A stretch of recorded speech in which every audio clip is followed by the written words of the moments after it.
Nous allons aborder à présent le centre-ville et les commerces. D'après vous, existe-t-il un déséquilibre entre le centre-ville et la périphérie? Effectivement, j'en ai déjà parlé tout à l'heure, il y a vraiment un souci à ce niveau-là, mais c'est aussi des problématiques très complexes, effectivement, et il faut vraiment essayer de travailler pour améliorer les conditions actuelles. Il y a un déséquilibre, comme je vous ai dit tout à l'heure, entre les lotissements créés vers Bazouges et les commerces qui sont concentrés vers Azé, notamment. Et il y a aussi le problème, évidemment, du centre-ville. Donc le centre-ville avec les commerçants, j'y vais souvent, effectivement, donc j'ai l'occasion de parler avec de nombreuses personnes. Et effectivement, il y a 20 ans, c'était difficile d'avoir un local dans le centre-ville en tant que commerçant. Aujourd'hui, les locaux sont vides. Donc il y a forcément quelque chose que l'on doit pouvoir faire. Je ne dis pas que M. Henry n'a absolument rien fait, il a sûrement essayé, mais le résultat, c'est que depuis plusieurs mandats, et ce n'est pas quelque chose de nouveau, on n'a pas trouvé de solution. Donc après, je ne dis pas que là où M. Henry n'a pas trouvé de solution avec sa majorité, nous allons en trouver tout de suite. Mais je pense que cela mérite réflexion et je pense qu'on peut avancer sur ce sujet-là. Effectivement, c'est une question aussi de priorisation. Quand on a une priorité pour les commerces vers la zone d'Azé, etc., on ne peut pas être partout. Donc je pense qu'il y a certaines priorités qui étaient les leurs, en ce qui concerne la majorité actuelle, et qui ne sont pas forcément les mêmes priorités que nous avons. Et il y a des choses qui ont été faites, et je pense que nous, notre équipe, justement, va changer ses priorités, et va plus se pencher vers ce problème du centre-ville. Je vois par exemple à Cran, il y a eu 2,2 millions d'investis pour réinvestir le centre-ville, par exemple. C'est-à-dire qu'il y a eu un effort au niveau budgétaire, déjà. Donc je ne pense pas qu'il y ait eu cet effort au niveau budgétaire. Et on ne peut pas être performant sur tous les aspects. Et effectivement, il y a eu des choses qui ont été faites. Mais je pense que nous pouvons travailler avec les commerçants et avec les citoyens pour améliorer ce problème de centre-ville. Notamment, il y a aussi le présidial qui est vide. Enfin, il y a beaucoup de sujets qui nous ont été rapportés. Et effectivement, ça fait partie d'une des clés de la nouvelle mandature qui va, ou plusieurs mandatures, on ne sait jamais, qui vont être posées. C'est vraiment ce problème du centre-ville qui existe depuis déjà longtemps. C'est ça qui est dommage. Ce sont des problèmes qu'on a évoqués il y a 6 ans, peut-être même avant. Et donc là, on voit que les choses n'ont pas beaucoup évolué, n'ont pas beaucoup changé. Très simplement, on était ensemble à la Chambre de commerce et d'industrie cet après-midi, où on a parlé commerce, et le président a ouvert la séance en disant en matière de commerce, il faut beaucoup d'humilité. Parce qu'on est sur des activités qui mutent et avec des activités cycliques. On a effectivement aujourd'hui une vision encore assez archaïque entre le commerce de centre-ville et le commerce de périphérie qu'on essaye d'opposer depuis maintenant une vingtaine d'années. Il y a un troisième entrant, qui est le commerce digital, c'est-à-dire le commerce en ligne, et qui, on le voit, sur un grand nombre d'activités, que ce soit notamment sur l'équipement de la personne, le vêtement, la chaussure, le multimédia, a changé complètement les habitudes d'achat. Qui fait qu'aujourd'hui, beaucoup de nos concitoyens, il faut juste regarder le nombre de colis qui viennent à Château-Gontier, achètent aujourd'hui sur Internet parce qu'on le fait le soir, au tranquille, on a la possibilité effectivement de choisir, on n'est pas pressé parce qu'on a quitté le travail, et il y a aujourd'hui effectivement une activité en chute. Je rappelle que sur la question de l'habillement de la personne, la ville de Château-Gontier-sur-Mayenne a perdu près de 2000 m² de surface de vente en chaussures et en vêtements. J'ai cité l'autre jour Défimode, la Halle Chaussures et Choses Expo. 3 magasins qui n'ont pas été remplacés, et malgré le fait qu'ils n'aient pas été remplacés, c'est pas pour ça qu'on a multiplié le nombre de commerces de centre-ville.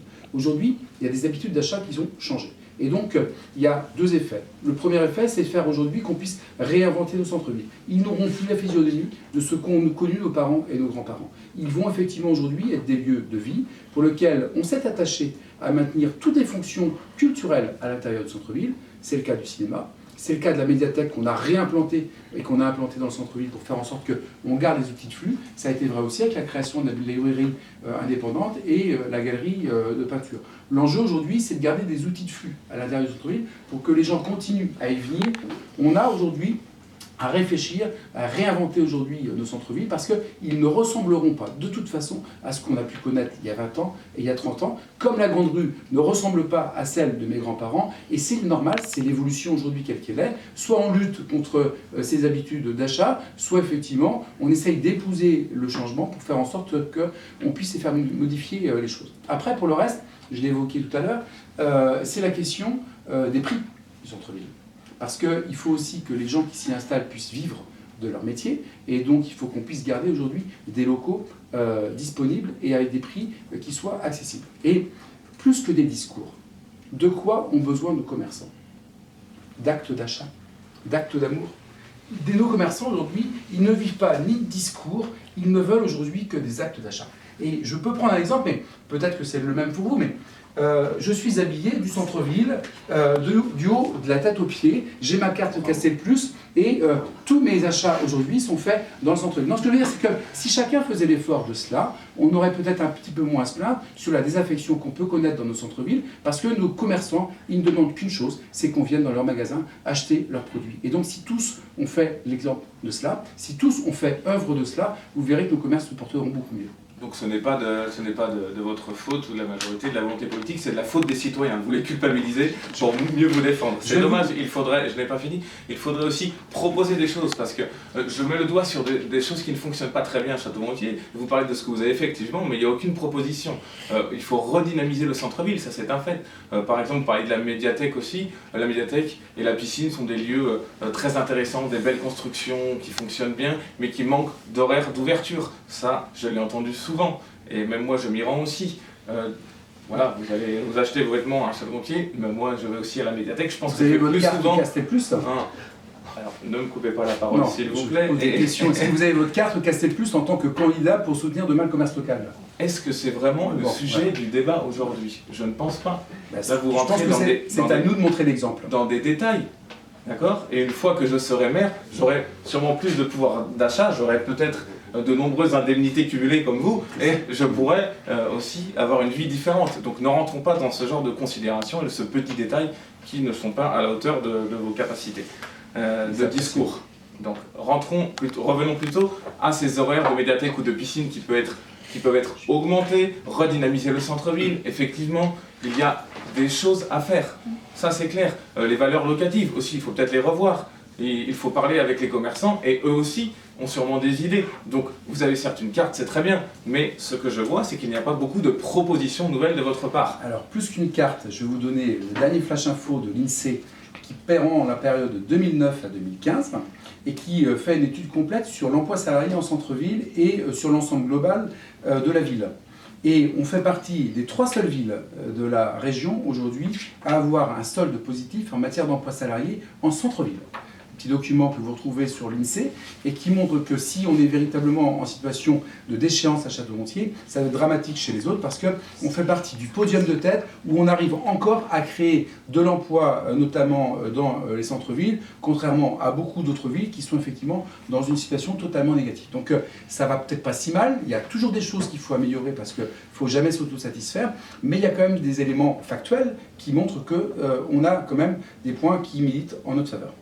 Les chiffres, attention aux sources évidemment aussi, parce que nous aujourd'hui, comme vous l'avez dit, on a participé aux mêmes réunions et j'ai vu qu'il y avait 70 communes qui avaient réussi donc, à rester dans le positif pour l'emploi du centre-ville et que Château-Gontier justement était à moins 1%, donc c'était négatif. Donc attention, on sait qu'il faut toujours se méfier des chiffres. Non, c'est pas l'emploi, c'est les surfaces commerciales. Vous verrez au niveau, vous relirez les feuilles. Mais je vais laisser les journalistes continuer. C'est la surface commerciale. Chose à améliorer, est-ce que le stationnement en fait partie en centre-ville? Le stationnement est une problématique qui est aussi effectivement pas seulement à Château-Gontier, mais dans tous les centres-villes et dans toutes les villes en général. Hein. Il y a de plus en plus de personnes qui viennent aussi habiter dans les villes, donc de plus en plus de personnes ont une voiture. Ceux qui n'en ont pas, on le sait, ont des grosses difficultés, mais ceux qui ont une voiture ont des difficultés peut-être pour se stationner. Les commerçants ont besoin qu'on se stationne relativement proche de leur magasin pour qu'il y ait ce flux et cette fluidité. Donc c'est quelque chose sur lequel il faut travailler. Après, c'est pareil, moi je suis un porte-parole, donc j'entends des choses positives et des choses négatives. Bon, il y a des choses négatives comme par exemple, c'est peut-être un détail pour certaines personnes, mais les boules les boules de stationnement, anti-stationnement. Et ben c'est dangereux, on parlait de danger tout à l'heure, il y a plusieurs personnes qui sont venues me voir en disant qu'elles se sont cognées, que ça a créé des accidents, voilà, pour les piétons par exemple, ou pour les cyclistes. Donc par exemple ça c'est un problème concret. Il y a des gens qui ont des accidents, qui se sont blessés, qui ont été à l'hôpital. Donc ça c'est vraiment quelque chose de problématique. Donc on peut toujours améliorer les choses. Effectivement, il y a des problématiques. Je ne dis pas que M. Henry, une fois de plus, n'a rien fait. Il y a eu les stationnements limités, il y a des choses qui sont faites. Mais je pense que de toute façon, il y a beaucoup de choses qui sont faites, mais qui ne sont pas faites de la bonne manière exactement. C'est-à-dire qu'il n'y a pas assez de concertation, une fois de plus, et on en revient à la base. C'est vraiment la concertation et surtout écouter les gens, mais prendre des décisions en fonction des commentaires, en fonction de ce que disent les gens. Là, on en revient toujours à cette problématique plus globale, mais qui peut s'appliquer à tous les points que nous avons eus ce soir.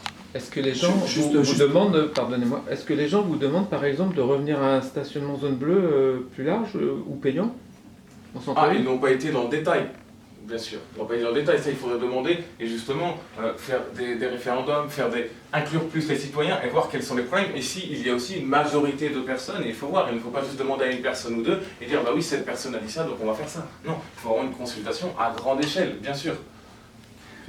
Juste un petit mot donc, pour revenir, le moins 1% c'est bien la surface de vente qui diminue et donc c'est bien la surface commerciale sur le territoire du pays de Châteauroux. Et comment ça se fait que les c'est pas une question de personnel. Ça veut dire qu'on a baissé, on a diminué nos surfaces de vente, c'est-à-dire qu'on a diminué, là aussi je vous l'ai dit, on a perdu 2000 m² en périphérie. Donc, on a perdu 2000 m² en périphérie. Au niveau du centre et en périphérie. Et quand vous voyez le projet qui va se passer chez Bricomarché, Intermarché, c'est le magasin qui habite qui va être rasé au profit de Bricomarché qui va se déplacer. Donc on perd et c'est bien. Aujourd'hui, on est en train de retrouver un équilibre parce qu'il y a un certain nombre de commerces aujourd'hui en périphérie qui sont en train de muter. Deuxième point, sur la question de l'accessibilité du centre-ville, il y a eu effectivement un certain nombre d'initiatives qui ont été prises sur la question de la zone bleue, sur la question de la zone limitée à 30 minutes et qui fait qu'aujourd'hui, on en entend que des choses positives puisque sur ces 10 emplacements-là, c'est 23 emplacements jour que génère cette zone 30 minutes. Ça veut dire 230 emplacements qui chaque jour sont générés uniquement parce qu'on a cantonné à 30 minutes le stationnement sur une zone alors que sur la zone